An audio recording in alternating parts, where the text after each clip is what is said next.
मायावती जब कांग्रेस के नाक में नकेल डाल सकती है तो बैरिस्टर असदुद्दीन अवैसी 10 सीट लेकर पटना के अंदर लालू या नीतीश जी के नाक में नकेल क्यों नहीं डाल? बीजेपी वाले और महागठबंधन वाले ये अफवाह उड़ाते थे कि ये मुसलमान की पार्टी, आज साबित हो गई ये मुसलमान की पार्टी नहीं, ये बल्कि धर्मनिरपेक्ष पार्टी है। अकेले एक शेर लड़ रहा है तो उसके साथ में हम अपने यहाँ से भी एक फौज तैयार करके भेजे।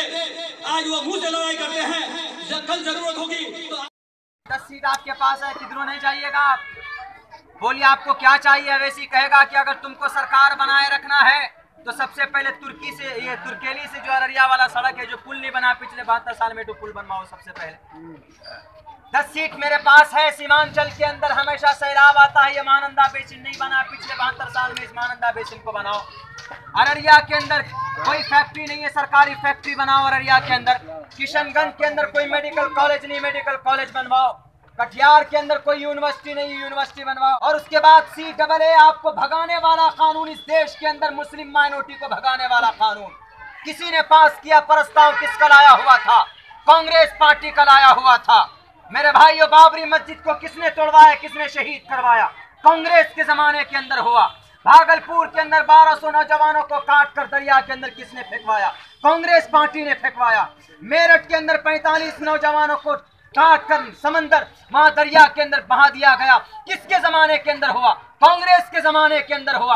आपके 3% रिजर्वेशन IAS के अंदर है, किसकी गद्दारी की वजह से? कांग्रेस की गद्दारी की वजह से। अब बताओ, हर जगह पर कौन बोलता है?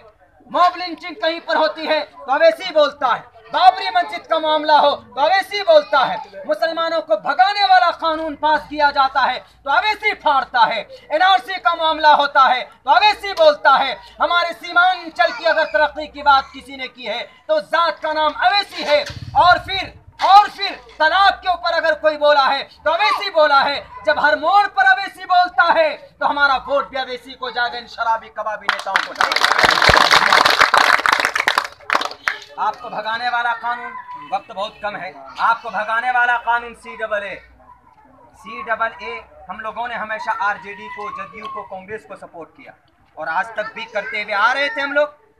लेकिन हम लोगों पर जब संकट आया, परेशानी क्या आई? CAA, सिटीजन अमेंडमेंट एक्ट, ये भी समझ में नहीं आएगा हम लोगों को।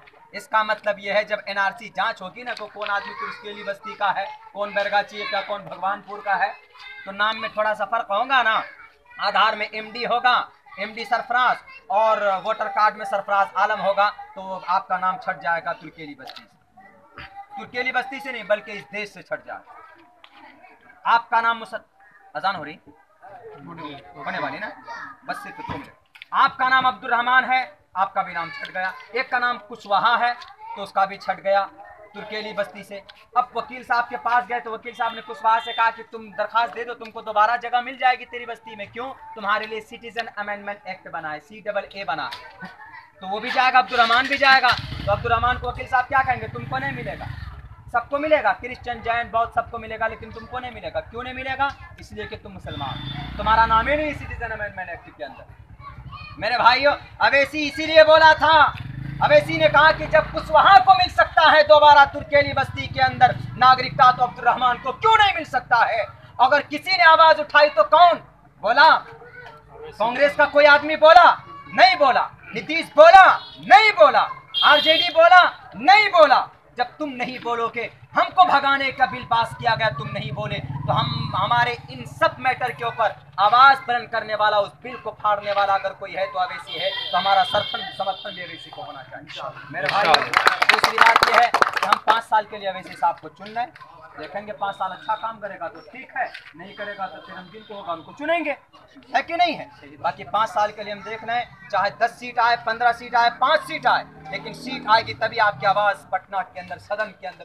आज हमारे साथ जुड़े हैं दारुल ईमान में कटिहार के बराड़ी विधानसभा से राकेश यादव साहब। राकेश यादव साहब, आपसे मेरा एक सवाल है।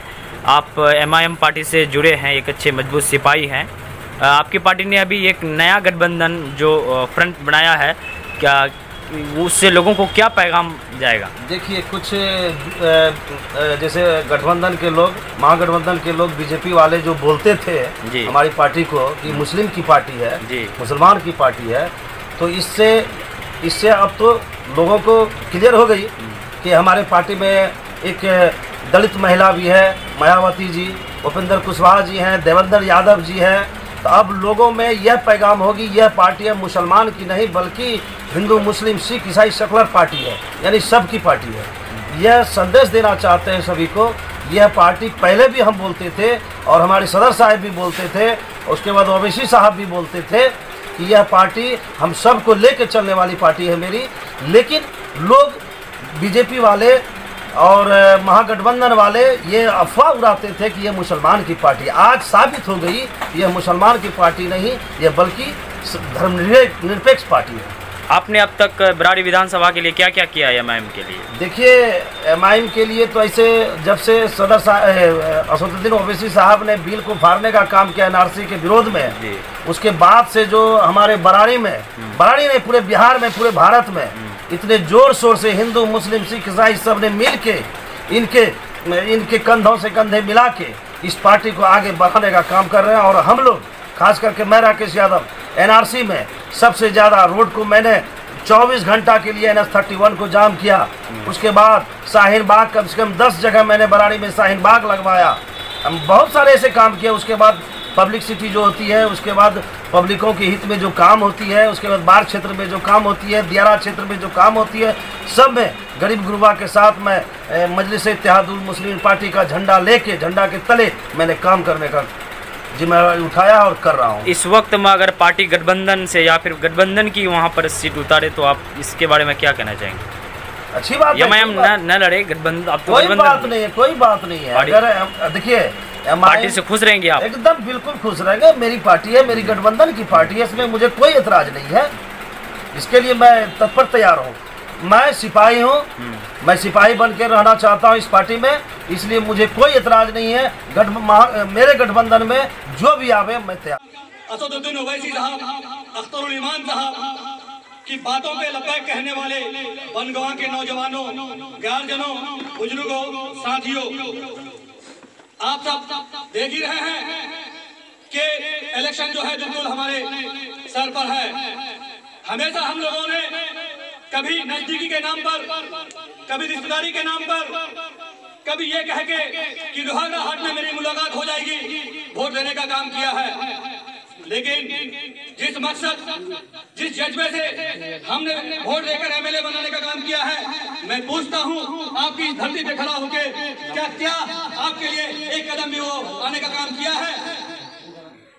दोस्तों, 3 तलाक का जब मामला आया, शेरे हिंद असदुद्दीन ओवैसी साहब ने जब बिल को फाड़ कर अपने पैरों में रौंदा तो हिंदुस्तान के बच्चे के सीने में एक जज्बात आया। आप लोगों ने एक फक्र महसूस की होगी।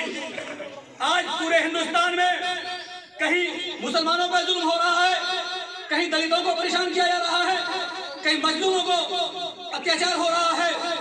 कोई माई का लाल अगर बोलने वाला है तो उसका नाम है बैरिस्टर असदुद्दीन ओवैसी।